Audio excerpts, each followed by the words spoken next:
Factorial question, খুব ভালো question. n+5 factorial by n+1 factorial is equal to 3024।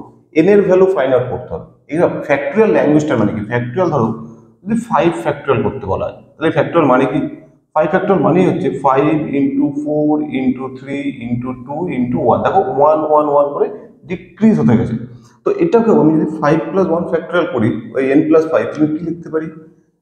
n+5 ফার্স্টে, তারপরটা থেকে 1 ডিক্রিজ করবে, n+4, তারপরটা আরো 1 কমে যাবে, n+3, তারপরটা আরো 1 কমবে, n+2, তারপরটা কমবে কত?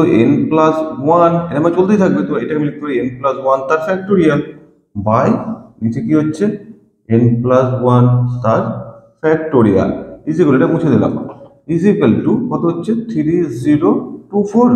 তাহলে n+1 ফ্যাক্টোরিয়াল আর n+1 ফ্যাক্টোরিয়াল কেটে যাচ্ছে।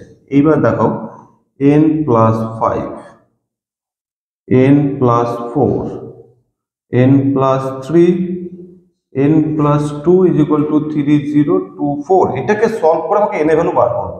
এই সলভ করাটা হচ্ছে ইম্পর্টেন্ট। 3024টাকে কি করবো? আমরা ফ্যাক্টরাইজ করবো, নর্মাল ফ্যাক্টরাইজ। 3024 তো 2 দিয়ে করছি, 1 5 1 2, 2 দিয়ে করছি 7 5 6, again 2, 2 দিয়ে 3 2 যা 6, 7 2 যা 14, 8 2 যা 16, again 2, 1 8 9, again 3 6 3, again 3 21 3 7।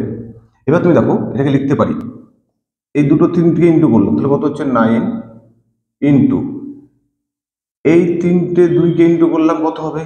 2 2 যা 4 2 যা 8 ইন্টু 7 ইন্টু, তাহলে কে পড়ে আছে? এই একটা 2 পড়ে আছে, 3 পড়ে আছে, একটা 2 পড়ে আছে, আর সব ইন্টু হয়ে গেছে। 3 2 যা 6। এবার ভালো করে ফলো করো, দেখো এটা n+5 n+4 n+3 n+2, দেখো 1 এর থেকে 1 কম, এর থেকে এটা 1 কম, এর থেকে এটা 1 কম, তাহলে এটা কত হচ্ছে? 9 থেকে 8, 8 থেকে 7, 7 থেকে 6, দেখো 1 1 ডিক্রিজ হচ্ছে। তাহলে যদি এইটাকে 9 বলতে পারি, এটাকে 8 বলতে পারি, এটাকে 7 বলতে পারি, এটাকে 2 বলতে পারি, তো সেম ভ্যালু দেবে। তো আমি যদি n+5টাকে 9 বলি, তাহলে n কত হচ্ছে? 9 - 5, দ্যাট ইজ 4। তাহলে n হচ্ছে আমার 4।